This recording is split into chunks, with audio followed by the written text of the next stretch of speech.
तुला राशि वालों, आप सभी का बहुत बहुत स्वागत है तुला राशि भिंड यूट्यूब चैनल में। बंधुओं, जैसा कि आप जानते हैं कि यह 2024 का वर्ष अब समाप्त होने वाला है। नया वर्ष प्रारंभ होने वाला है 1 जनवरी, यानी कि महीना भी नया और वर्ष भी नया। और आने वाला यह नव वर्ष आपके जीवन में हजारों खुशियों के पल लेकर आने वाला है। ग्रह दशाएं कहें या फिर ईश्वर का आशीर्वाद कहें कि इस महीने के शुरुआती पहले हफ्ते में ग्रहों के कुछ ऐसे सुंदर अनमोल योग बन रहे हैं जो आपकी हर एक मनोकामना को पूरी करने के लिए काफी है। आपके हर कष्ट, हर परेशानी का समाधान महीने के इस प्रारंभिक सप्ताह में ही हो जाएगा। बस आपको करना होगा यह एक छोटा सा काम। जी हाँ बंधुओं, आपको मंदिर में जाकर दान करनी होगी यह एक छोटी सी चीज। इस एक चीज को दान करते ही आपके जीवन की सारी नकारात्मकता, सारी परेशानियां, सारे कष्ट, हर एक दुख समाप्त हो जाएगा। उसे भगवान स्वयं ग्रहण कर लेंगे और भगवान आपके जीवन में खुशियां भर देंगे, आपकी इच्छाएं पूरी कर देंगे। आने वाला पूरा नव वर्ष आपके जीवन में हजारों हजार खुशियां लेकर आएगा, हर दुख तकलीफ को दूर कर देगा। ऐसा आशीर्वाद भगवान आपको देंगे। जी हाँ बंधुओं, यह एक सुनहरा मौका है, इसे हाथ से बिल्कुल जाने मत देना। भूल कर भी इस कार्यक्रम की अनदेखी मत करना। हमने यह कार्यक्रम आपकी कुंडली की ग्रहों की चाल के अनुसार श्रेष्ठतम गणनाएं करते हुए साथ ही साथ समसामयिक स्थिति में सर्वश्रेष्ठ परिस्थितियों का आकलन करते हुए यह कार्यक्रम का निर्माण किया है। ऐसे में आप यदि इस कार्यक्रम को नहीं देखेंगे तो यह आपकी बहुत बड़ी भूल होगी। बंधुओं, कई बार आपने ऐसा किया है कि जिन चीजों से, जिन लोगों से आपको बहुत लाभ होने वाला था, किसी न किसी वजह से आपने उन चीजों की, उन लोगों की अनदेखी की, जिसकी बाद में आपने कीमत भी चुकाई है। परंतु बंधुओं, अब ऐसा नहीं करना है। आपको हम पूरी तरह से विश्वास दिलाते हैं कि इस कार्यक्रम को देखने के बाद आपको लेस मात्र भी पछतावा नहीं होगा, क्योंकि हम ज्ञान का जो श्रेष्ठतम बहुमूल्य खजाना आज आपके लिए लेकर आए हैं, इसकी आपको उतनी ही जरूरत है जितनी किसी भयंकर रोग से बीमार मरीज को एक अच्छी दवा की होती है। जी हाँ बंधु, कह सकते हैं कि संजीवनी बूटी के समान है यह ज्योतिष का विशेष कार्यक्रम आपके लिए, जो आपके रुग्ण जीवन में एक नई ऊर्जा, नए प्राण और संकल्प को भर देगा। जी हाँ बंधुओं, तो बस उम्मीद करते हैं हम कि आप हमारी भावनाओं को समझ रहे हैं और इस कार्यक्रम में अंत तक अवश्य ठहरेंगे, क्योंकि यह आपके ही कल्याण के लिए, आपके ही हित के लिए बनाया जा रहा कार्यक्रम है। इसलिए आपको इसे देखना और इसमें बताई गई बातों पर अमल करना बेहद अनिवार्य है। जी हाँ बंधुओं, तो चलिए बिना समय गवाए आज के इस विशेष कार्यक्रम को माता रानी को याद करते हुए पूरे धैर्य के साथ शुरू करते हैं। कमेंट बॉक्स में प्रेम के साथ, भाव के साथ लिख डालिए, जय मां भद्रकाली कृपा करो। माता रानी निश्चित तौर पर आपके ऊपर कृपा करेंगे, हमें पूर्ण विश्वास है। इसी के साथ साथ बंधुओं, यदि आप इस चैनल कार्यक्रम पर पहली बार आए हैं तो आप इस चैनल को सब्सक्राइब अवश्य कर लें। ऐसा करते ही आप न केवल हमारे बल्कि महामाई मां भद्रकाली के परिवार के सदस्य बन जाएंगे। और जब मां की गोद में ही जाकर बैठ गए तो भला कौन आपका बाल भी बांका कर पाएगा। तो चलिए बंधुओं, जल्दी से चैनल को सब्सक्राइब करिए, परिवार के सदस्य बनिए, फिर देखिए जीवन में कैसे आनंद आता है। जी हाँ बंधुओं, तो चलिए आज के इस विशेष कार्यक्रम के मूल विषय को प्रारंभ करते हैं।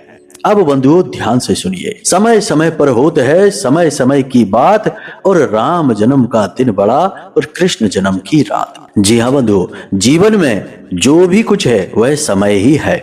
समय ही तरह तरह के खेल खेलता है, ग्रहों की चाल के माध्यम से जीवन में तरह तरह के बदलाव लेकर आता है, और यह समय ही है जो बड़े से बड़े जख्म का इलाज कर देता है। अंग्रेजी में भी एक कहावत है, time is the greatest healer, यानी समय एक सबसे बड़ा वैद्य है जो हर एक जख्म को भर देता है। अब बुद्धिमान इंसान वही होता है जो समय की इस बदलती चाल का, बदलते रुख का सही अंदाजा लगा लेता है, और जो जरूरी होते हैं वे कदम सही समय पर उठा लेता है। ऐसा करते ही उसके जीवन में कल्याण की, भगवान की कृपा की, आशीर्वाद की शुरुआत हो जाती है और फिर हर एक इच्छा मनोकामना पूर्ण होने लगती है, दुख तकलीफों से मुक्ति प्राप्त होने लगती है। जी हाँ बंधुओं, तो अब यह जो नया वर्ष का समय है, इसमें बनने वाले शुभ ग्रह योगों की बात सुनिए, समझिए कि हम यह क्यों कह रहे हैं कि आपका शुभ समय, अच्छा समय आने वाला है। सबसे पहला तो यह कि आपकी कुंडली में शनि और शुक्र की युति बनी हुई है, जो अत्यंत लाभदायक है। शनि और शुक्र परम मित्र हैं और जब मित्र मिलते हैं तो कुछ अच्छा ही करते हैं, गलत नहीं। और शनि और शुक्र दोनों ही ऐसे ग्रह हैं जो बहुत ही शक्तिशाली हैं। शुक्र को भोर का तारा कहते हैं। जीवन में जितना भी आनंद, सुख, भोग विलास, ऐश्वर्य, सामाजिक दबदबा और रुतबा है, वह शुक्र की देन होता है। वहीं शनि जीवन में नए पाठ पढ़ाते हैं, आपको बुद्धिमान बनाते हैं, जगह जगह रुकावटें डालकर आपको रुकावटों के पार निकलना सिखाते हैं, यानी कि एक महान शिक्षक हैं। तो जब दोनों मिलेंगे तो आप ना केवल तरक्की करेंगे बल्कि आप महान ज्ञान भी हासिल करेंगे, आप आध्यात्मिक हो जाएंगे। आपकी बातें धर्म, ईश्वर, विज्ञान और अध्यात्म से जुड़ी हुई होगी। इसी के साथ साथ बंधुओं, सूर्य और चंद्रमा की भी युति बनी हुई है, जो कि बहुत ही अच्छी है। सूर्य और चंद्रमा की इस युति का विशेष लाभ आपको प्राप्त होगा, क्योंकि दोनों ही परम मित्र ग्रह हैं। हालांकि दोनों का स्वभाव एकदम विपरीत है। सूर्य ऊर्जा है, गर्म है, तेजी है, क्रोध है, आवेग है, और चंद्रमा नरम है, शीतल है, ठंडे हैं, मन है और धन है। लेकिन ये दोनों परम मित्र भी हैं, तो ये दोनों भी जब मिलेंगे तो आपके जीवन में नई शुरुआत होगी। इसी के साथ साथ बंधु, कुछ समय के बाद ही बुध और सूर्य की युति यानी बुध आदित्य राजयोग का भी निर्माण हो रहा है। कहने का मतलब यह है कि इस पूरे सप्ताह में शनि देव और सूर्य देव, चाहे बुध की कहें या चंद्रमा या शुक्र की कहें, तमाम बड़े बड़े शक्तिशाली ग्रह आपको सुख देने के लिए तैयार खड़े हैं। लेकिन बंधुओं, समस्या यह होती है कि ग्रहों की जब शुभ योग और युतियां बनती हैं तो आप इन चीजों को समझ नहीं पाते हैं और समय रहते जरूरी कदम नहीं उठा पाते हैं। और होता वही है कि अब पछताए होत का, जब चिड़िया चुग गई खेत। दूसरे कामयाबी हासिल कर जाते हैं और आप पीछे रह जाते हैं। सोच विचार करते हुए, यह आपकी राशि के जातकों का एक बड़ा दोष है। आप लोग कुछ भी करने से पहले विचार कुछ ज्यादा ही करते हैं और ज्यादा विचार करने वाले कार्य करते ही नहीं है। यही भी एक कटु सत्य है जो आपके ऊपर लागू होता है। तो इस बार ऐसा नहीं करना है। ध्यान से सुनिए, हम आपको बता रहे हैं कि आने वाले इस जनवरी के महीने में शुरुआत में ही, यानी 1 से 7 जनवरी के बीच आपको मंदिर में जाकर दान करनी है। यह एक छोटी सी चीज, इस चीज का बहुत बड़ा विधान है, बहुत ही सकारात्मक ऊर्जा है इस चीज में। अब क्या है यह एक चीज और क्यों यह आपको मंदिर में जाकर दान करनी है, इसे आप ध्यान से समझिए। मंदिर सकारात्मक ऊर्जा का केंद्र है। वहां ईश्वर के आशीर्वाद और प्रकाश की गहरी धारा बह रही है। वहां जाने से आपका मन पवित्र होता है, लेकिन उस जगह जाने के बाद जब आप वापस से संसार में आते हैं तो फिर से वही के वही बन जाते हैं। काश ऐसा कुछ हो कि मंदिर की वह सकारात्मक ऊर्जा हमेशा के लिए आपके साथ रहे, यानी आप जहां भी जाएं आपके आसपास मंदिर जैसा ही पवित्र वातावरण बना रहे। तो इसके लिए आपको 3-4 छोटे छोटे काम जरूर करने चाहिए इस नए वर्ष में। जी हाँ बंधुओं, एक छोटी सी चीज है, बहुत ही छोटी है परंतु बेहद शक्तिशाली है।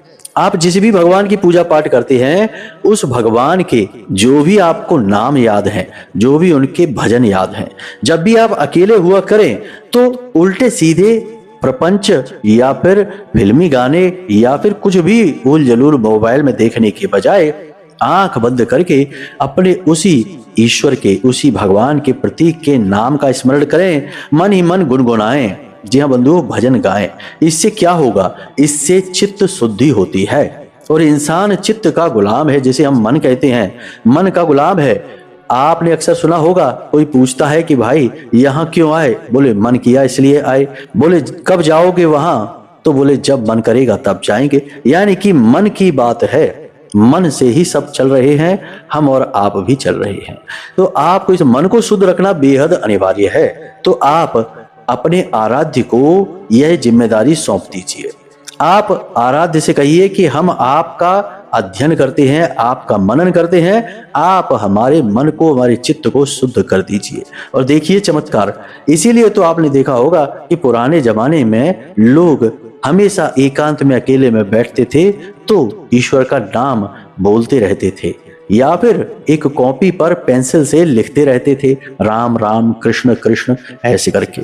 तो आपको यही करना है, यानी कि चित्त शुद्धि करना है। सकारात्मकता का यह पहला कदम है जो आपको उठाना है। दूसरा कार्य कि आपको दिन में जब भी समय मिले मंदिर अवश्य जाना है। यदि रोज नहीं जा सकते तो सप्ताह में कम से कम 1, 2 या 3 बार अवश्य मंदिर हो आया करें। और मंदिर जब जाया करें तो हमेशा कोशिश करें कि 2 दीपक लेकर जाएं। एक दीपक मंदिर के दरवाजे पर जलाएं, वह आपके नाम की अर्जी है जो भगवान के सामने लगी है। दूसरा दीपक भगवान के सामने जलाएं। यह बहुत ही पवित्र क्रिया है, कोई इसके विषय में आपको बताएगा नहीं, लेकिन यह बहुत शक्तिशाली है। एक कार्य और है जो अक्सर लोग गलत कर देते हैं कि मंदिर जाते समय घंटी तो बजाते हैं, लेकिन घंटी बजाने का नियम और विधान नहीं जानते।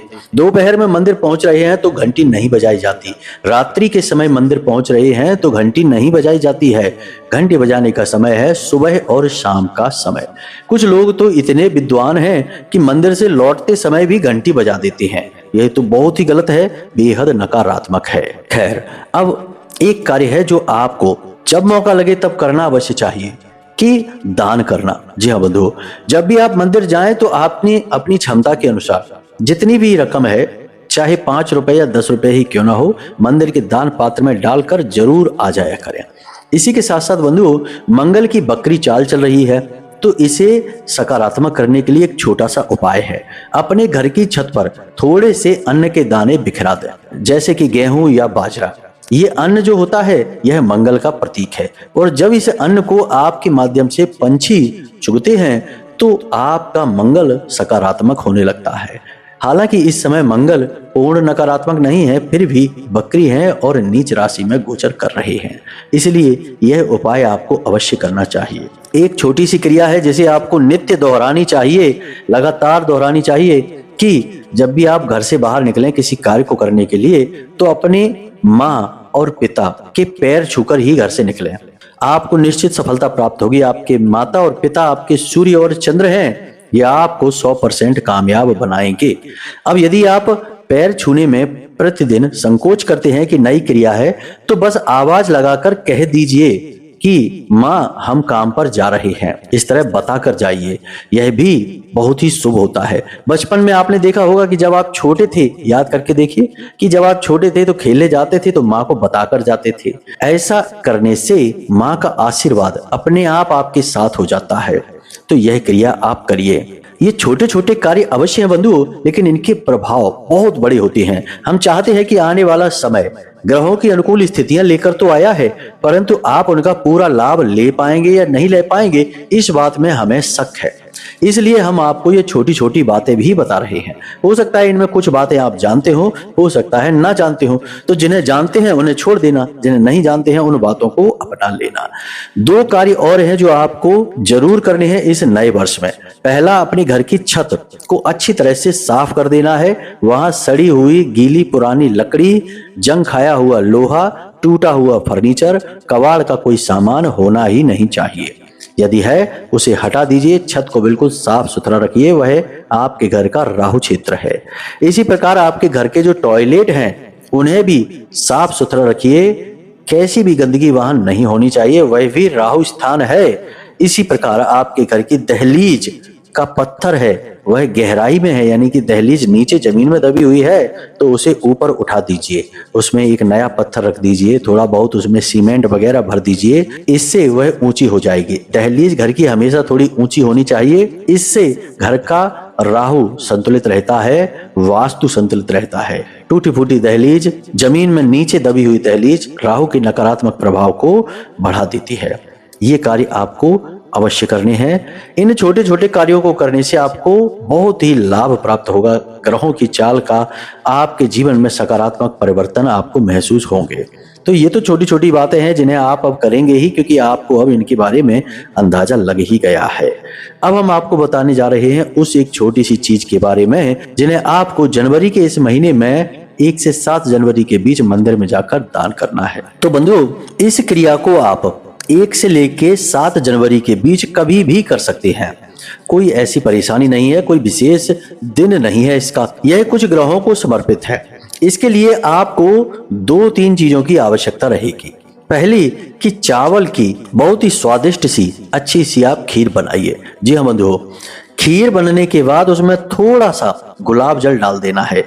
गुलाब जल अच्छी क्वालिटी का होना चाहिए, केमिकल वगैरह उसमें ना हो। थोड़ा सा उसमें गुलाब जल डाल दीजिए ताकि वह सुगंधित हो उठे। गुलाब जल का संबंध शुक्र से है, माँ लक्ष्मी से है, इसलिए आपको यह डालना है। अब आपको लेने हैं केले। जी हाँ बंधुओं, कुछ केले आपको लेने हैं। अब आपको 1 जनवरी को मंदिर जाना है। मंदिर में आपको यह खीर भगवान को समर्पित करनी है। याद रखना कि आपको हनुमान जी के मंदिर में जाना है और यह खीर राम दरबार में समर्पित करनी है।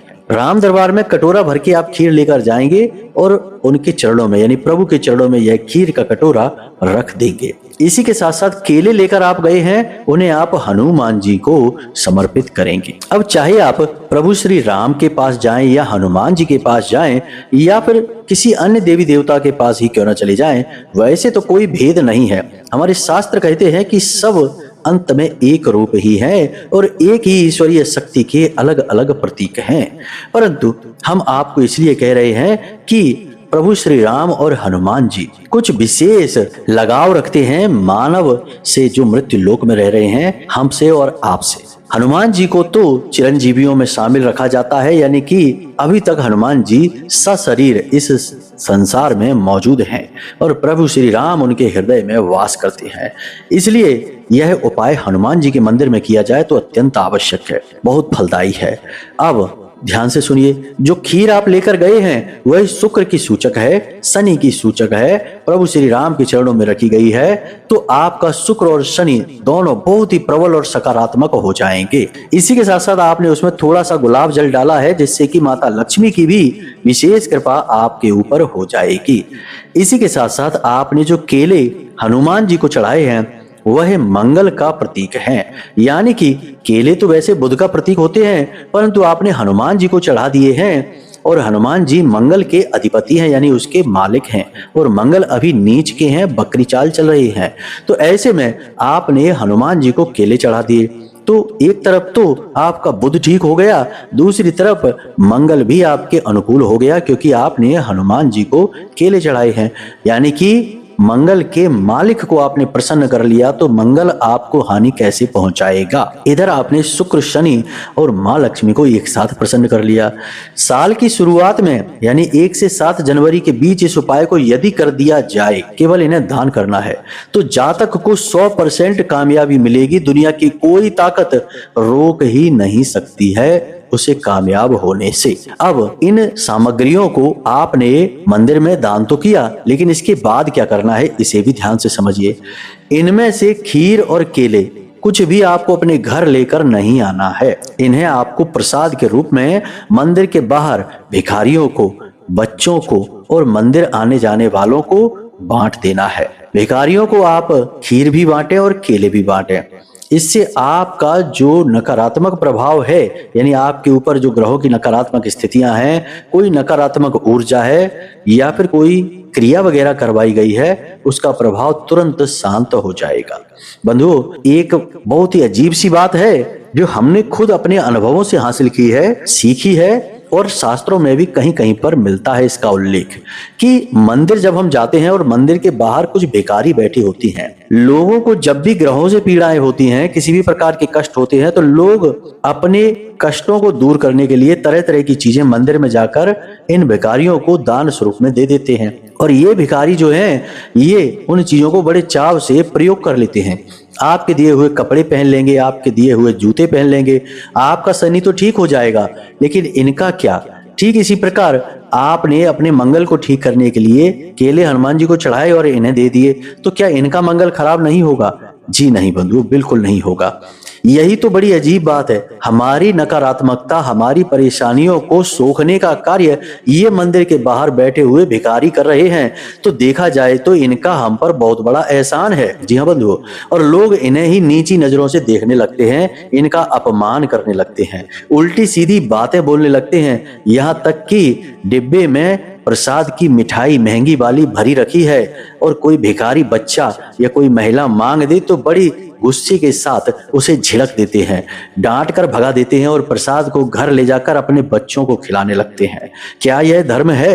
नहीं। अगर आपको अपने बच्चों को मिठाई खिलाना ही है तो बाजार से खरीद कर खिलाइए, लेकिन आपने उस बच्चे का या उस स्त्री, उस महिला का हक छीनकर अपने बच्चे को खिला दिया जो मंदिर के बाहर बैठी है। वह भी ईश्वरीय शक्ति के आशीर्वाद से वहां बैठी है, उनके आदेश से बैठी है। भगवान यदि चाहें तो रातों रात उसे लखपति करोड़पति बना सकते हैं, और एक दिन ऐसा भी हो सकता है कि शायद भगवान न करे कि कभी क्रोध आ जाए ईश्वर को, तो आपको उसी लाइन में लगना पड़ जाए, क्योंकि समय का क्या पता है, किसका समय कैसी चाल चले किसी को नहीं पता। कब कोई भिखारी बन जाए और कब कोई भिखारी राजा बन जाए किसी को नहीं पता। तो आपको ऐसी बेवकूफी वाले कार्य नहीं करने हैं। बाहर जो भिखारी बैठे हैं उन्हें खुलकर बांटिए चीजें, जो प्रसाद आप ले गए हैं सारा बांट दीजिए। बहुत ही पुण्य का कार्य होता है यह। अपने घर के लिए प्रसाद बचाकर लाने की कोशिश मत करिए। घर के लिए प्रसाद लाकर आप कोई बड़ा कार्य नहीं कर रहे हैं, वे तो आपके घर के ही लोग हैं, और प्रसाद के माध्यम से आप अपने घर की दुर्गति बांट रहे हैं।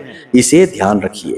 बस इन छोटी छोटी बातों को हम आपको इसलिए बता रहे हैं क्योंकि आने वाला नया वर्ष निश्चित तौर पर आपके जीवन में विशेष फलदायी है। छोटी मोटी नकारात्मकताएं तो रहती ही हैं बंधुओं। आपको सीधे सोने का बिस्तर नहीं मिल जाएगा, इंद्र का आपको सिंहासन भी नहीं मिल जाएगा, ना ही रातों रात आपको कहीं पर जमीन में गड़ा हुआ धन मिल जाएगा, परंतु जीवन इतना सुंदर अवश्य हो जाएगा कि आपकी मनोकामनाएं पूरी होने लगेंगी, आपके सपने पूरे होने लगेंगे, और आप और आपके आसपास के लोग, आपके रिश्तेदार, आपके प्रेमी, आपके परिवार के लोग आपसे खुश और प्रसन्न रहने लगेंगे। आपके ऊपर उन्हें गर्व होने लगेगा। यह निश्चित तौर पर होगा, इस बात की गारंटी है। तो बस जो बातें हमने आपको बताई हैं, इन बातों को ध्यान रखिए। जैसे ही नया वर्ष शुरू हो तुरंत तैयार हो जाइए, सुबह सुबह नहा धोकर स्नान आदि करके सीधे मंदिर पहुंचिए और भगवान के दरवाजे पर जाकर एक दीपक जलाइए और अंदर मंदिर में जाकर घंटी बजा दीजिए। आपकी अर्जी लग गई श्रीमान, अब आपका कोई बाल भी बांका नहीं कर पाएगा। इन चीजों को मंदिर में जाकर दान कर दीजिए। एक दिन पहले ही अपने घर लाकर रख लेना तैयारी करके, और सुबह सुबह इन चीजों को मंदिर में जाकर दान कर देना और भगवान के सामने बिछ जाना, बिल्कुल ऐसे जैसे कि एक छोटा सा बालक अपनी माँ का प्रेम पाने के लिए माँ के सामने बिछ जाता है और भगवान से कहना कि हमने तो जो करना था सो कर लिया, अब तुम्हारी बारी है, देखते हैं कि तुम क्या करते हो हमारे साथ। अब हमने अपनी गाड़ी का ड्राइवर आपको बना दिया है, हम तो बस पीछे बैठे हैं, देखते हैं आप हमें कहां लेकर जाते हैं। इस तरह से भाव जोड़िए जरा। देखिए बंधुओं कि कैसे भगवान आपको अपनी गोद में उठा लेते हैं, आपके सारे संकट कैसे छू मंतर गायब होने लगते हैं। बड़ी ही प्रेम भरी बातें हैं ये, प्रेम भरा भाव है, महसूस करने की देर है, और कृपा तो ऐसी बरसती है कि भाई महसूस ये होता है कि हम तो स्वर्ग में जी रहे हैं, कुछ भी नकारात्मक दिखाई ही नहीं देता है। उम्मीद है बंधुओं कि आप हमारी बातों को समझ रहे हैं। आज थोड़ा हम भावनाओं में अधिक बह गए बंधुओं, क्या करें, जब भी भक्ति, प्रेम, भगवान और माँ का नाम आता है तो भावनाएं छलक ही जाती हैं। यदि आपका समय थोड़ा ज्यादा ले लिया हो तो इसके लिए हम क्षमा चाहते हैं, परंतु हमने जो बातें आपको बताई हैं इन बातों को आप ध्यान अवश्य रखना। आपका आने वाला वर्ष अत्यंत सुखदायी होगा, हमें पूर्ण विश्वास है। बाकी माता रानी के दिव्य दरबार में आपकी अर्जी लग ही गई है। हम आप सभी के नाम से, जो हमारे दर्शक हैं, जो हमारे समर्थक हैं, सबके नाम से माता रानी के जो सर्व मनोकामना पूर्ति हवन होता है शनिवार को, उसमें अर्जी लगाएंगे, आहुतियां करवाएंगे। तो चलिए बंधु, आज के इस कार्यक्रम को यहीं समाप्त करते हैं। आपसे बस यही उम्मीद करते हैं कि हमेशा हंसते रहेंगे, मुस्कुराते रहेंगे, सकारात्मक रहेंगे और भगवान में अपनी आस्था और विश्वास और प्रेम बनाकर रखेंगे। दिन में एक बार मंदिर अवश्य हो आना, बस आपका उद्धार वहीं से होगा। तो प्रेम से बोलिए जय माई की, जय मां भद्रकाली। माता रानी आपका कल्याण करेंगी। धन्यवाद।